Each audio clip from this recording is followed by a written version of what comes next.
역대상 21장. 사탄이 이스라엘을 치려고 일어나서 다윗의 마음을 꿰어 그로 인구조사를 할 결심을 하게 했다. 그래서 다윗은 총사령관 요압과 군대 지휘관들에게 지시했다.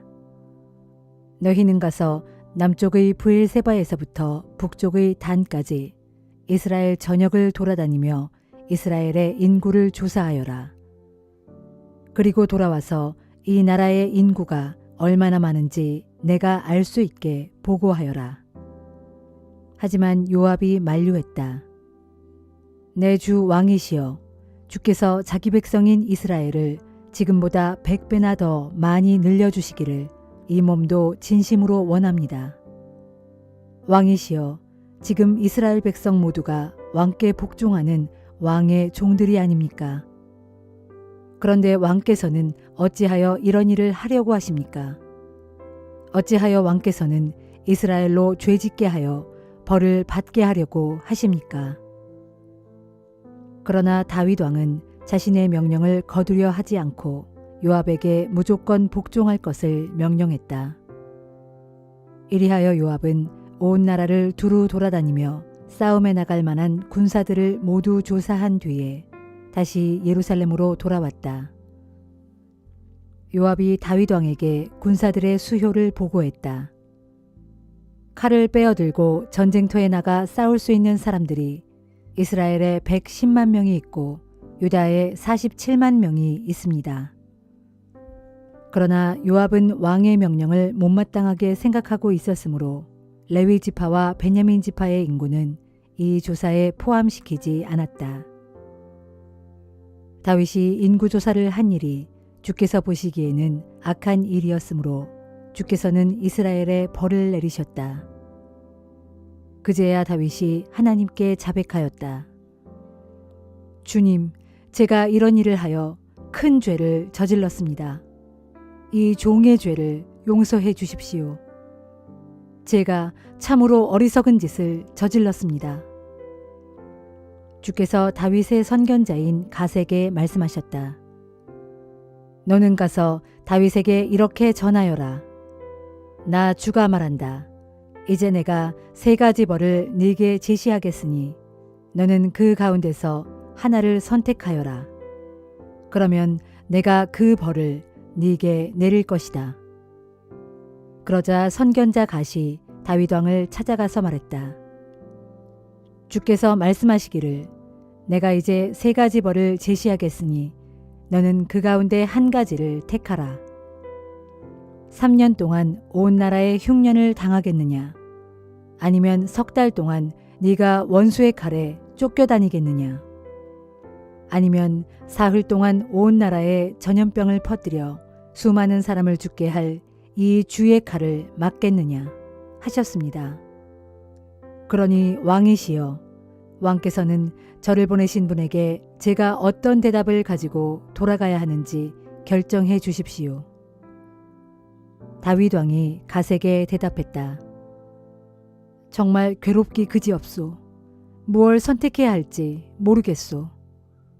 그러나 꼭 선택해야 한다면 주께서는 자비가 많으신 분이시니 주의 손에 직접 벌을 받기를 원하오. 사람의 손에 벌을 받고 싶지는 않소. 그러자 주께서는 이스라엘 백성 가운데 무서운 전염병을 퍼뜨리셨고 그 전염병으로 이스라엘 사람 7만 명이 죽었다. 이처럼 하나님께서는 예루살렘을 멸망시키려고 천사를 보내셨다. 하지만 천사가 예루살렘을 멸망시키고 있는 것을 보시고는 주께서 그 비참한 광경에 대해 재앙 내리신 것을 슬퍼하시면서 예루살렘 주민들을 멸망시키고 있는 천사에게 명하셨다. 됐다. 그만하면 충분하다. 이제 네 손을 거두어라. 이때 사람들을 멸망시키고 있던 주의 천사는 여부스 사람 오르난의 타작마당 곁에 서 있었다. 다윗이 눈을 들어보니 주의 천사가 칼을 빼든 채 하늘과 땅 사이에 서서 그 칼로 예루살렘 쪽을 겨누고 있었다. 그래서 다윗은 장로들과 함께 얼른 굵은 베옷을 입고 그 자리에 엎드려 얼굴을 땅에 대었다. 그때 다윗이 하나님께 아뢰었다. 나의 하나님 주여, 인구를 조사하라고 명령을 내린 사람은 바로 저 자신입니다. 제가 주 앞에 그토록 큰 죄를 지었습니다. 하지만 이 백성들은 양떼와 같아서 아무런 잘못도 없습니다. 나의 하나님 주여, 벌은 저와 제 집안에만 내리시고 주의 백성에게는 속히 이 전염병을 거두어 주소서. 그러자 주의 천사가 선견자 갓에게 말했다. 그대는 다윗에게 가서 이르기를 여부스 사람 오르난의 타작마당으로 올라가서 거기에 주의 제단을 쌓으라 하여라. 선견자 갓이 주의 이름으로 말한 대로 다윗은 오르난의 타작마당으로 올라갔다. 그때에 오르난은 밀을 타작하고 있었는데 뒤를 돌아보다가 주의 천사를 보게 되었다. 오르난은 크게 두려워서 자기의 네 아들과 함께 얼른 몸을 숨겼다.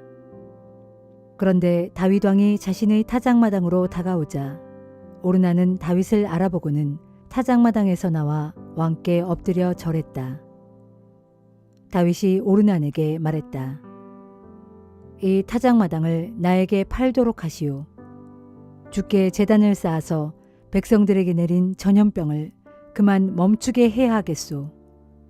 물론 값은 충분히 쳐주겠소.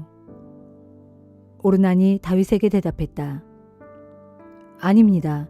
내 주 왕이시여, 그냥 가지십시오. 왕께서 좋게 여기시는 대로 하십시오. 보십시오. 제가 소들은 번제물로, 타작 기구들은 땔감으로, 밀은 곡식제물로 모두 그냥 드리겠습니다. 그러자 다윗 왕이 오르난에게 말했다. 아니요, 그럴 수는 없소. 내가 반드시 충분한 값을 치르겠소. 주께 번제물을 바친답시고 당신의 재산을 그냥 빼앗을 생각은 없소. 어찌 주께 거저 얻은 것을 번제로 바칠 수 있겠소. 그리하여 다윗은 그 땅값으로 오르난에게 금 600세겔을 저울에 달아주었다. 다윗은 그곳 타작마당에 주를 섬기는 제단을 쌓고 번제물과 화목제물을 바쳤다. 그런 다음에 다윗이 주께 간구하자 주께서는 응답의 표시로 하늘에서 불을 내려 제단 위의 번제물을 모두 태우셨다. 그리고 주께서는 예루살렘을 향해 칼을 겨누고 있는 천사에게 그 칼을 다시 그의 칼집에 꽂으라고 명령하셨다. 다윗은 주께서 여부스 사람 오르난의 타작마당에서 자신의 간구에 응답해 주시는 것을 보고 거기에서 주께 제사를 드렸다. 그 당시에 모세가 광야에서 만든 주의 성막과 번제단은 기브온 산당에 있었다. 하지만 다윗은 주의 천사의 칼이 두려워 그곳까지 가서 하나님께 제사를 드릴 수 없었다.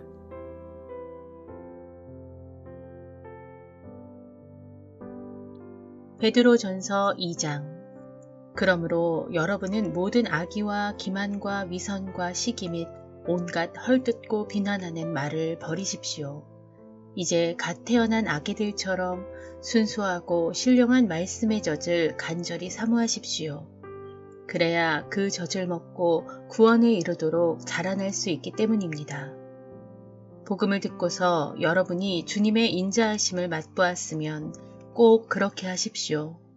주께로 나아오십시오. 그분은 세상 사람들에게는 버림을 당하셨지만 하나님께는 택하심을 받은 진실로 살아있는 보배로운 돌입니다. 여러분도 예수처럼 살아있는 귀한 돌이 되어 신령한 집을 짓는데 요긴하게 쓰임받도록 하십시오. 그래서 그 집에서 여러분은 예수 그리스도로 말미암아 하나님께서 기쁘게 받으실 만한 신령한 제사를 드리는 거룩한 제사장들이 되십시오. 성경은 말하기를 보아라, 내가 고른 보배롭고 요긴한 모퉁이 돌 하나를 시온 산 위에 둔다. 누구든지 그를 믿는 자마다 결코 수치를 당하지 않을 것이다 하였습니다. 그러므로 믿는 여러분에게는 이 돌이 아주 보배로운 것이지만 믿지 않는 자들에게는 모퉁이의 머릿돌이 된 이 보배로운 돌을 집 짓는 자들이 버렸다라고 했고, 또 이 돌이 사람들에게 거치는 돌이 되었고 그들을 넘어지게 하는 바위가 되었다라고 했습니다. 그렇습니다.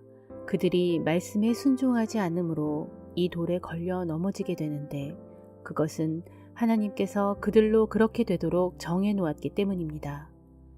그러나 여러분은 하나님께서 택하신 족속이요, 왕 같은 제사장들이요, 거룩한 나라요, 하나님의 소유가 된 백성들입니다.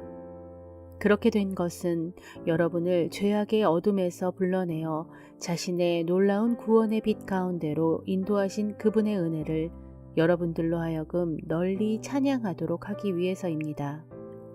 여러분이 전에는 하나님의 백성이 아니었지만 이제는 그분의 백성이요.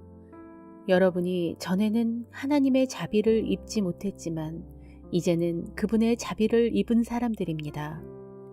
사랑하는 형제들이여, 이 세상에서 나그네요 외인 같은 여러분에게 내가 권면합니다. 여러분은 여러분의 영혼을 대적하여 싸우는 타락한 육체의 욕망을 멀리 하십시오. 아무쪼록 여러분은 이방 사람들 가운데서 올바르게 행동하십시오. 그러면 그들이 처음에는 여러분이 악하다고 비난하다가도 여러분의 옳은 행실을 직접 보고는 장차 주님께서 우리를 찾아오시는 날에 그들도 하나님께 영광을 돌리게 될 것입니다. 주님을 위해 사람이 세운 모든 제도와 권위에 복종하십시오. 최고 주권자인 왕에게 뿐만 아니라 총독들에게도 복종하십시오. 총독들은 악을 행하는 사람들에게는 벌을 주고 옳은 일을 행하는 사람들에게는 상을 주게 하려고 왕이 보낸 사람들입니다. 여러분의 올바른 행실을 통해 어리석은 사람들의 무식한 입을 막는 것이 하나님의 뜻입니다. 또한 여러분은 자유인으로 살아가십시오. 그러나 여러분의 그 자유를 악을 마음대로 행하는 구실로 사용하지 말고 오직 하나님의 종이 되어 그분을 자발적으로 섬기는 데 사용하도록 하십시오. 모든 사람들을 존중하고 믿음의 형제들을 사랑하며 하나님을 경외하고 왕을 존경하십시오.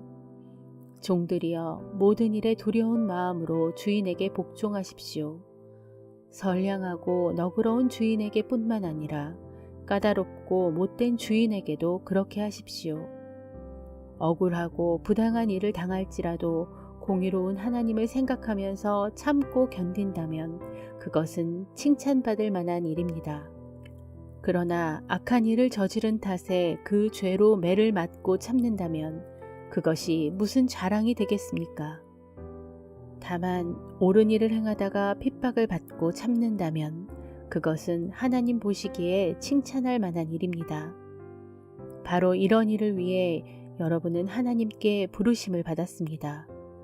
그리스도께서도 여러분을 위해 몸소 고난을 받으심으로써 여러분들로 하여금 자신의 발자취를 따르도록 본보기가 되어 주셨습니다. 참으로 그리스도께서는 한 번도 죄를 지으신 적이 없고 한 번도 그 입에 거짓말이라곤 담으신 적도 없는 분이십니다. 사람들은 그분에게 온갖 모욕을 가했지만 그분은 아무런 안갚음도 하지 않으셨고 사람들은 그분을 학대하고 핍박했지만 그분은 아무도 위협하지 않으셨습니다. 오직 그분께서는 모든 일을 공의로 심판하시는 하나님의 손에 모든 것을 전부 맡기셨습니다. 또 그분께서는 몸소 우리의 모든 죄를 짊어지시고 나무에 달려 죽으셨습니다. 그것은 우리로 죄에 대해서는 죽고 의를 위해 살 수 있도록 하시려는 것이었습니다. 진실로 그분께서 매를 맞고 상함으로써 여러분이 낫게 되었습니다. 전에는 여러분이 길 잃은 양처럼 갈피를 잡지 못하고 방황했지만 이제는 여러분의 영혼의 목자요 감독자이신 그분에게로 돌아왔습니다.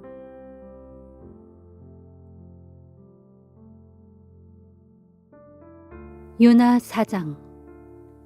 그러나 요나는 이 일이 몹시 못마땅하여 잔뜩 화가 났다. 그는 주께 기도하며 말했다. 주여, 내가 고국 이스라엘 땅에 있을 때 일이 이렇게 될 것이라고 이미 말씀드리지 않았습니까? 내가 서둘러 다시스로 도망치려고 했던 것도 바로 이런 이유 때문입니다. 참으로 주님은 은혜로우시고 자비로우시며 노하기를 더디하시고 사랑이 한없이 크신 분이시므로 되도록 뜻을 돌이키시어 재앙을 내리지 않으려 하시는 하나님이신 줄을 내가 잘 알고 있었습니다. 주여, 이제는 제발 내 목숨을 거두어 주십시오. 내가 사는 것보다 차라리 죽는 것이 낫겠습니다. 그러자 주께서 말씀하셨다. 요나야, 내가 화를 내는 것이 과연 옳으냐? 요나는 성읍 밖으로 나가서 그 성읍 동쪽에 자리를 잡고 앉았다. 그리고 그는 거기에 초막을 짓고 그 그늘 아래 앉아서 그 성읍에 무슨 일이 일어나는가를 보려고 기다렸다. 초막이 시들어 그늘이 없어지자 주 하나님께서는 요나를 위해 박넝쿨을 준비하셨고 그 박넝쿨로 요나의 초막 위로 자라나게 하시어 요나의 머리 위에 시원한 그늘이 지게 하셨다. 그래서 요나는 뜨겁게 내리쬐는 땡볕의 괴로움에서 벗어나게 되었으므로 이 박넝쿨 때문에 요나는 몹시 기뻐했고 기분이 아주 좋았다. 그러나 다음 날 새벽 무렵 하나님께서는 벌레 한 마리를 준비하셨고 그 벌레로 박넝쿨을 모조리 갉아먹게 하시니 초막 위의 박넝쿨이 그만 시들어 죽고 말았다. 얼마 후 햇볕이 내리쬐을 때 하나님께서는 뜨거운 동풍을 준비하셨다. 뜨거운 동풍이 불어오는 데다 땡볕까지 요나의 머리에 쨍쨍 내리쬐자 요나는 그만 기력을 잃고 쓰러졌다. 그래서 그는 차라리 죽고 싶은 심정으로 말했다. 주여, 내가 사는 것보다 차라리 죽는 것이 더 낫겠습니다. 그러자 하나님께서 요나에게 말씀하셨다. 요나야, 내가 저 박넝쿨 한 포기 때문에 화를 내는 것이 과연 옳으냐? 요나가 대답했다. 예, 옳습니다.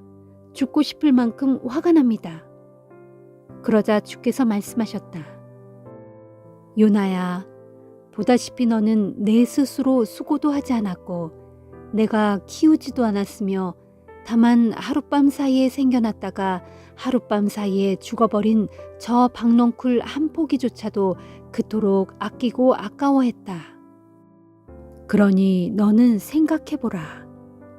하물며 이 큰 성읍 니느웨, 곧 옳고 그름을 구별할 줄도 모르는 사람들이 무려 12만 명이나 있고 또한 가축들도 수없이 많이 있는 이 큰 성읍 니느웨를 내가 아끼고 아까워하는 것이 어찌 옳지 않느냐.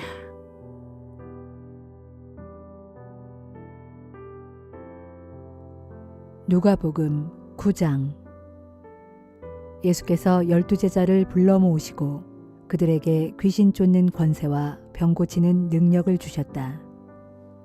그런 뒤 하나님의 나라를 선포하고 병든 사람들을 고치라고 제자들을 세상에 내보내시며 이렇게 이르셨다. 너희는 아무것도 가지고 가지 말라. 지팡이도 돈주머니도 양식도 돈도 여벌의 옷도 가지고 가지 말라. 어느 동네에 들어가거든 한 집에서만 머물다 떠나라. 사람들이 너희를 환영하지 않거든 그곳을 떠나라. 떠날 때는 그들에게 경고하는 표시로 신발의 먼지를 탈탈 털어버려라. 이처럼 전도의 사명을 받고 제자들은 길을 떠났다. 그들은 여러 마을을 두루 다니며 하나님 나라의 복음을 전하고 병든 사람들을 고쳤다. 한편 분봉왕 헤롯은 이런 소문을 듣고 불안하여 어쩔 줄 몰랐다. 세례요한이 죽었다가 다시 살아났다라고 말하는 사람이 있는가 하면 어떤 사람은 엘리야가 나타났다라고 말하기도 하고 더러는 옛 예언자들 가운데 한 명이 다시 살아서 돌아왔다 라고 말하고 있었기 때문이다. 그러나 헤롯은 세례 요한은 내가 목베어 죽이지 않았던가? 그런데 왜 이 같은 기이한 소문이 나돈단 말인가? 하면서 어떻게든 예수를 만나고 싶어 했다. 전도 여행을 떠났던 제자들이 돌아와 자기들이 행한 일을 예수께 모두 보고했다. 예수께서는 제자들을 데리고 따로 벳세다라는 마을로 가셨다. 그러나 군중들이 이 사실을 알고는 이내 뒤따라왔다. 예수께서는 그들을 따뜻이 맞아주시며 하나님 나라에 대해 가르쳐 주시고 병든 사람들을 고쳐주셨다. 그러던 중 저녁 때가 되자 12제자가 예수께 와서 말했다. 선생님, 여기는 너무 외진 곳입니다.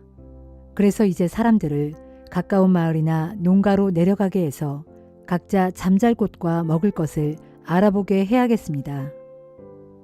그러자 예수께서 제자들에게 말씀하셨다. 아니다.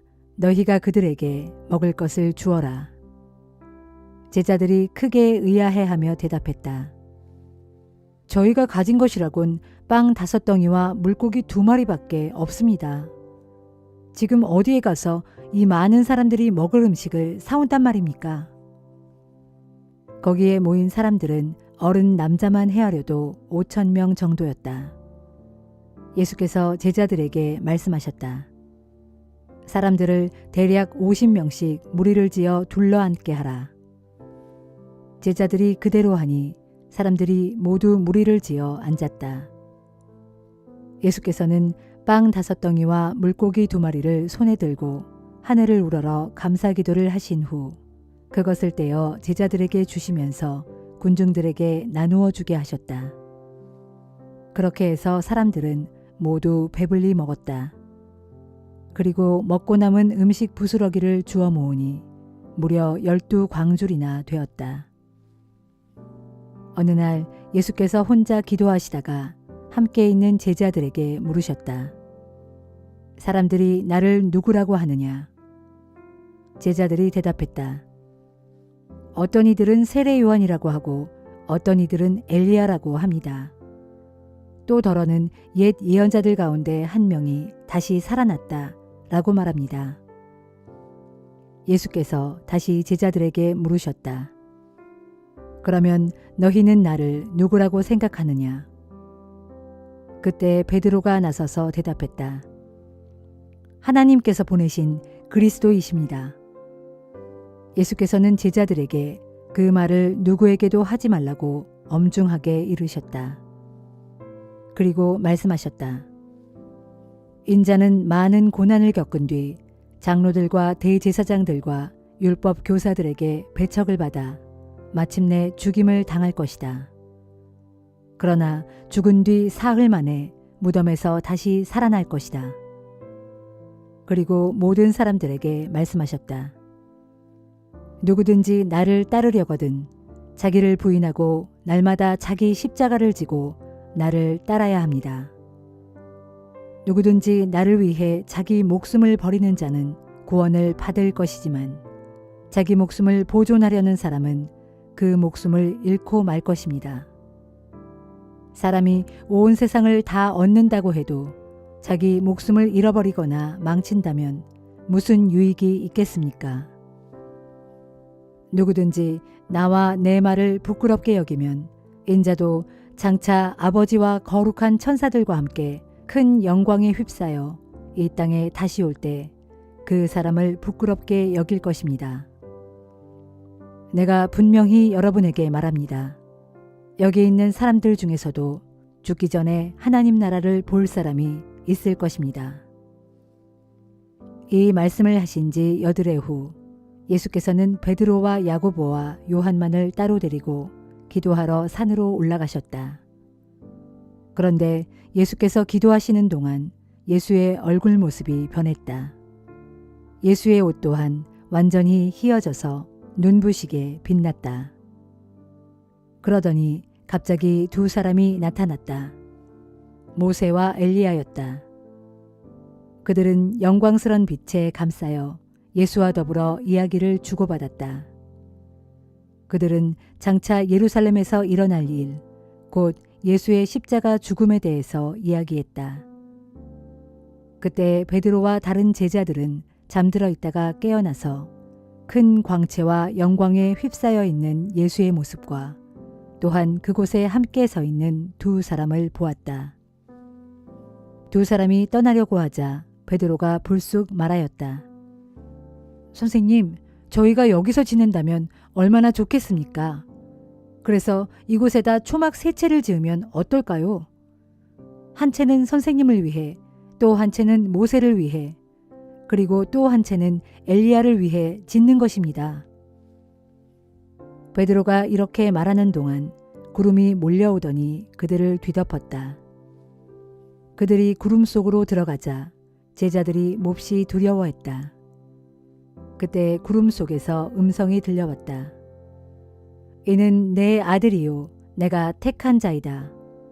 너희는 그의 말을 들어라.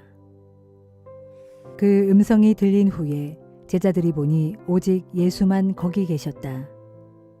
제자들은 입을 다물고 자기들이 본 것을 얼마 동안 누구에게도 말하지 않았다.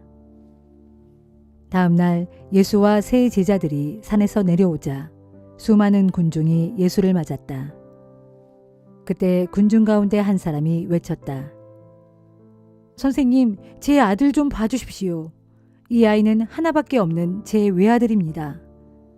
귀신이 그 아이를 사로잡으면 아이가 비명을 지르고 경련을 일으켜 입에서 거품을 흘리고 온몸에 상처를 입도록 뒹굽니다.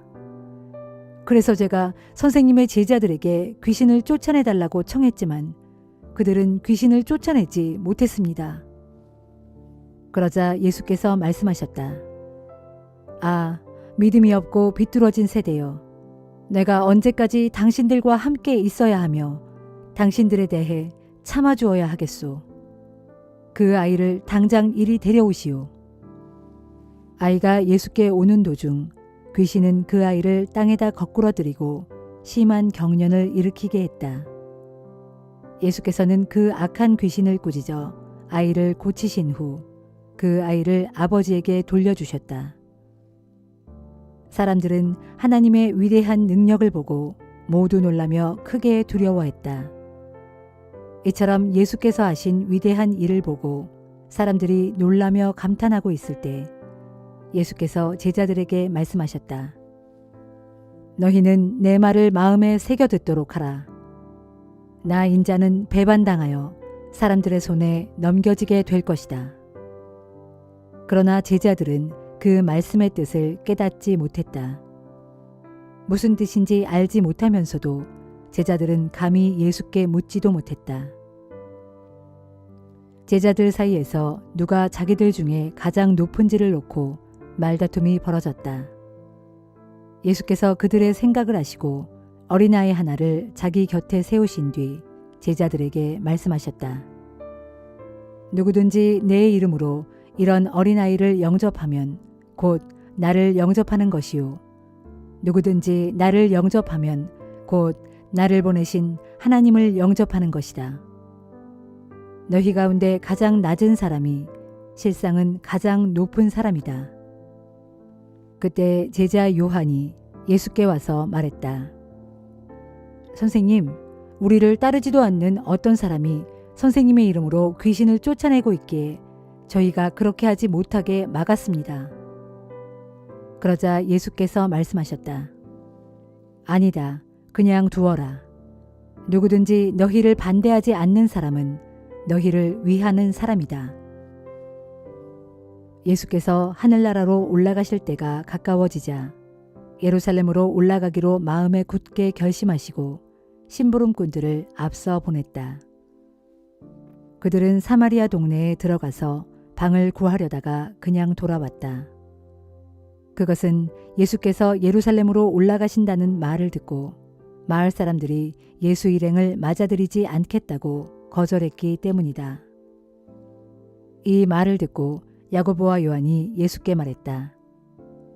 선생님, 저희가 하늘에서 불벼락을 내리게 해서 그들을 태워버릴까요? 그러자 예수께서 돌아서서 그들을 꾸짖으셨다. 그리고 제자들과 함께 다른 마을로 가셨다. 예수 일행이 길을 가고 있을 때 한 사람이 예수께 와서 말했다. 선생님, 선생님이 가시는 곳이면 어디든지 저도 따라가겠습니다. 예수께서 그에게 대답하셨다. 여우도 굴이 있고 공중의 새도 보금자리가 있소. 하지만 인자는 머리 누일 곳조차 없소. 또 한 번은 예수께서 다른 사람에게 나를 따르시오 하고 말씀하셨다. 그러자 그가 말했다. 가서 제 아버지의 장례를 치른 다음에 다시 오겠습니다. 그러자 예수께서 그에게 말씀하셨다. 죽은 자는 죽은 자들로 하여금 장사를 지내게 하고 당신은 가서 하나님의 나라를 온 세상에 전파하시오. 한 번은 또 다른 사람이 예수께 말했다. 주님, 저는 주님을 따르겠습니다. 하지만 먼저 집안 사람들과 작별 인사를 하고 오겠습니다. 그러자 예수께서 그에게 말씀하셨다. 누구든지 손에 쟁기를 잡고 뒤를 돌아보는 사람은 하나님의 나라에 적합하지 않소.